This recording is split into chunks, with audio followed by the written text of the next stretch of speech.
What's up guys, ayan ay samahan nyo na naman ako dito sa bukid, dito sa ating panibagong araw, panibagong vlog na naman. Yan guys, at pupuntahan na nga natin yung ating mga baka. At ayan nga ay kung mapapansin nyo ay may tali dito kasi nga sinama natin yung lambat para itaan natin ngayon. Kaya let's go. At pupuntahan lang muna natin yung ating mga baka.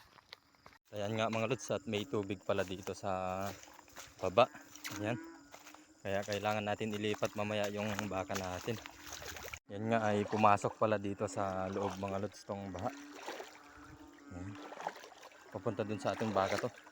Yan. At dito na pala natin itaan yung lambat mga lods. Dahil nga ayun ay pumunta na pala si Bianan sa ating mga baka. Kaya dumiretso na tayo dito para itaan yung lambat natin.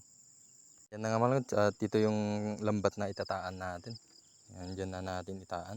Ayan na nga mga lods. At tinaan na pala natin tong lambat. Ayan. Hanggang dun sa dulo pa rin. Pero sinuwerte tayo, kakataan pa lang natin. Ayan, may huli na agad. Yan, naka-jackpot tayo ngayon kasi kakataan pa lang natin ng lambat ay may huli na. Yan, grabe.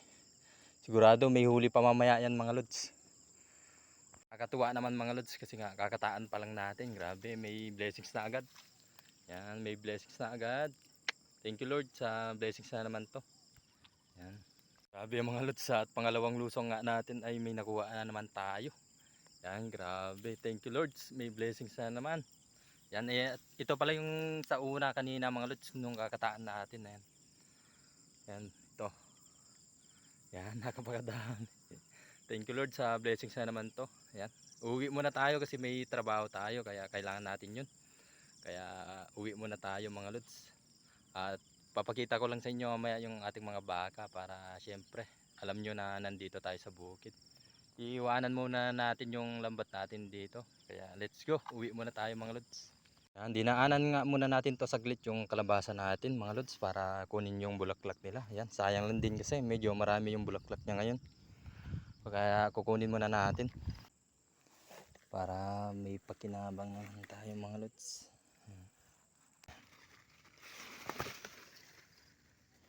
Yan, dami siya mga lods. Ito na nga mga lods, at nakuha na rin natin yung bulaklak ng ating kalabasa. Kaya yan ay papakita ko na sa inyo yung ating mga baka. Yan, let's go. At ito na pala yung mga baka natin mga lods. Ayan. At andun pa yung isa. At andun na nga yung kalabaw natin mga lods sa kabila. Yan, ililipat na lang natin mamayang hapon tong baka natin. Kaya okay na mga lods, at pauwi na rin tayo. At maraming salamat na naman sa inyong panonood at saka sa inyong suporta. God bless po sa inyong lahat. Bye bye.